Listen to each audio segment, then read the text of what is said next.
Welcome back to Dubsy Bricks for the final update of building Mandalore in Lego, and I'm confident that this week I'll be able to get the mock all finished off. Last week I worked on the throne room that will be going on the top of here, got that almost finished. I was hoping to have got this all finished as well, the structural side of it completed last week, however I ran out of time, so that's going to be the first part that I will be tackling this week. Once that's up there, I can connect the bridge across, and then that is the structural side of the build all completed. And then it is a case of just doing all of the finer details, doing the tiling off, finishing little platforms here and covering snot bricks up. There's snot bricks all over the place which are exposed at the moment that just need that little bit more detail added to them. So hopefully I've got all of the parts I need. I have had a good week this week of sorting out through pieces I think I'm going to be needing for the build, and fingers crossed that that will be the case. Anyway, without further ado, let's start on the top of the building. And right at the end of the build series, we've come across a technical problem with this pillar just here. It's not lining up. It's not the right height. And I've looked as far down as I can see, and there's the right number of bricks, the right number of plates. However, it's a fraction lower than everything else around it. So when I go to connect it to the wall here, it's just going up or downhill depending on whether or not I put a stud on the wall. So I'm going to have to bypass this pillar here, but it just goes to show when building these things, you need to be ultra careful and make sure that you are putting the right amount of bricks and plates in place so everything is the same height.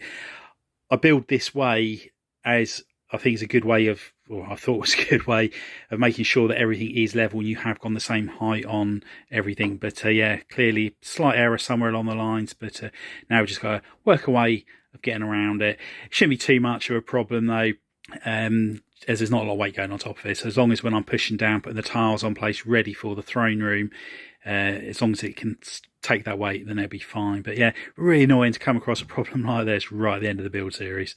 That's the roof section pretty much covered over. Just one small gap there, but I can lose that with the tiles.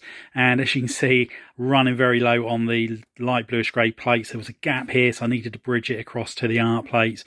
But yeah, it all looks good. Now, this row of tiles here, that's where the throne room comes, and this is where the steps are.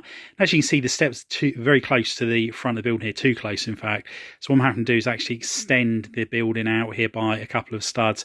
So I'm just going to put another row of plates, and then I'll build underneath that, which is going to work out well because I need to hide this art brick anyway. Now that I've done this and got this up to the right height, this is the same height now as the row of tiles just along there, so I can fix the bridge into here and onto this section just there.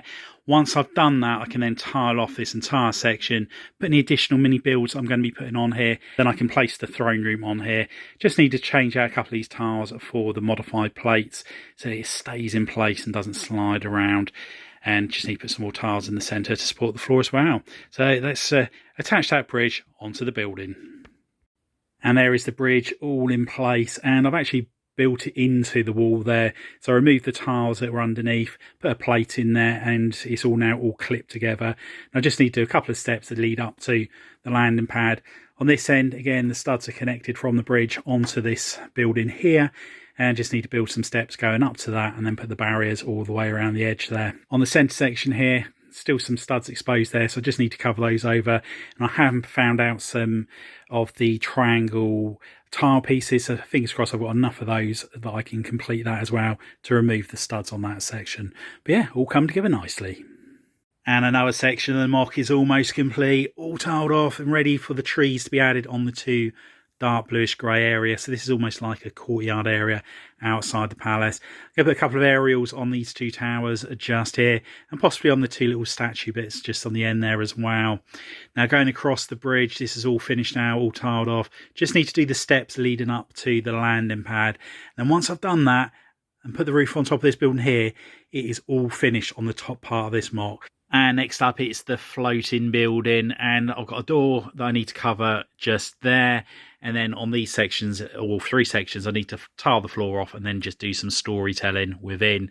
I'm not sure what I'm going to actually put in here. It's not a massive space, so whether it's just a couple of little control rooms, I'm not sure, but we'll think of something to go in there. On the landing platform here, I'm not sure exactly what I'm going to do with this. It would be nice to be able to tile off all of the studs along here as well, but the snot brick's going to be in the way, so I might need to do some slight alterations at the very bottom of that to get that looking nice and tidy. but I'm sure we'll find a solution one way or the other.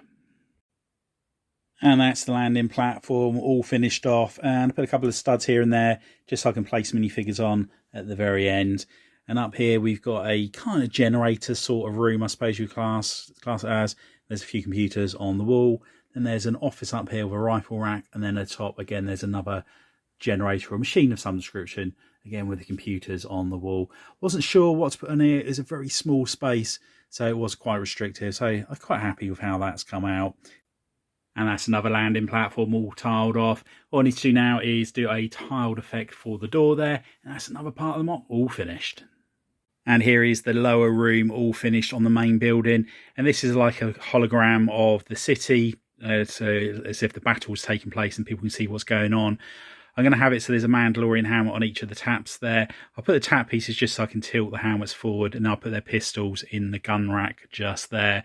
Next up, I want to start looking at the vehicles, and this is the Mandalorian Speeder, which comes with two really cool Mandalorians. And what I want to try and do is shrink the actual size of this build. It's way too big for the mock, and that's one of the reasons I'm not putting that many vehicles in the mock, is because I don't want to make the mock look smaller by having larger vehicles in there. So what I'm going to try and do is, if I can shrink this to about 2/3 of the size, then it'll be absolutely brilliant, because then I can actually have this vehicle in the build. But just have a little bit of an experiment, see what we can come up with. It might be that it's just not possible to shrink it that much, and if that's the case, then we'll just do without it. But anyway, let's have a play and see what we can come up with. And here we have it, our Mandalorian Speeder, all scaled down, and I think it looks a lot more realistic size-wise to the Lego set. When you compare a minifigure next to it, I think this is more the sort of size you would expect a Speeder to be. It would have been nice to have got some more curvature on the front section there. However, I didn't have any of this angle slope curve to go on the front there. So whether or not I've got any other pieces in my collection somewhere that I can find out, I'll certainly have a look. But overall, quite happy with how this has come out. It's one of those vehicles that I'm not going to be putting minifigures in. It's just going to be sitting on a landing pad. But I do think it's going to look quite good once it's just sat there on the landing pad. The only thing I'm not particularly keen on is this window section just here. I tried a couple of different parts, but I don't have that many trans-clear windscreen pieces, so that was the best I could do with the parts available. But anyway, now we've done that, let's turn our attention to another one of the little vehicles we want to add to the mock.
And here it is, our mini Mandalorian Speeder.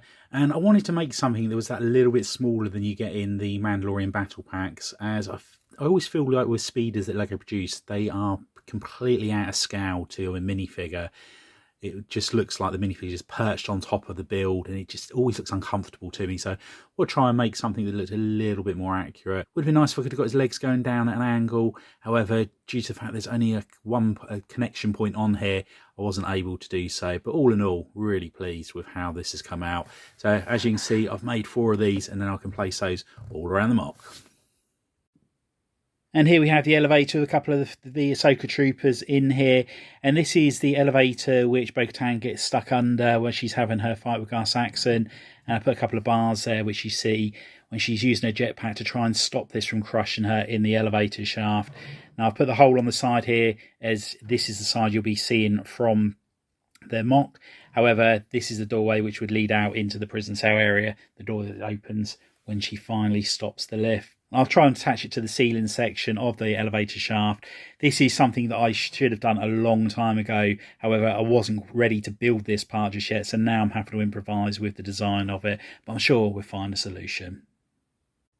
And there is the elevator in the elevator shaft, and I've attached it just using some, I think it's classed as flexi pipe or hydraulic pipe, and it's just connected to a Technic brick at the top, or a Technic plate should I say, and yeah, that's worked out perfectly. There's 4 pipes in there. Luckily enough, the walls do help keep it in there. There's a little bit of pressure from either side, so the pipes aren't having to take all of the weight of the actual build. And here are the trees that I've built for the Mandalore mock, and I've built 6 of these that are scattered across the build, and really happy with how they come out. I couldn't find the right green for it, not as there was screen accurate. However, out of the greens I had, I felt that this was probably the best one to have. As you can see from the image on screen here, they are quite a bulky looking bush on the trees, or the greenery on them is quite blocky built. So I thought this was quite a good technique to have on there. And each one is different, and I've got different heights and sizes, but it is mainly just using plates and tiles and some cylinders, with the exception of this one at the front here where I have actually used a trunk piece. Anyway, there's one final mini build that I wish to do for the mock, and then it'll be time to add the figures. And here is the final mini build of the entire mock, and it's a radar dish. I wasn't sure where to put this initially, whether to put it up by the side of the palace, next to the spaceship, or down here, and I felt that down here was the most appropriate place. There wasn't really room on the landing pad, and I didn't think it looked quite right by the side of the palace. But yeah, that's Mandalore all finished up now on the building side of things. All that's left to do is put the minifigures around the build. Now this has been a fantastic journey of building, so I've loved every second of it. The finale has already been released. I always put the finale out before the final update on my mocks. I think it's always nice for it to be a bit of a surprise what the final mock looks like. So if you haven't already done so, there will be a link to that finale at the very end of this video. And I just want to say a massive thank you to everybody that's followed the journey of building Mandalore, and anybody that's watched an episode. Really do appreciate the following, the support. It has been great fun, and I've thoroughly enjoyed the whole 11 months of building this. There will be a new announcement coming out for the next build series very shortly, so if you haven't already done so, please subscribe to the channel and hit the notification bell so you don't miss any future content on the channel. Anyway, I hope you enjoyed the finale. Thanks for popping on by, and I'll see you next time.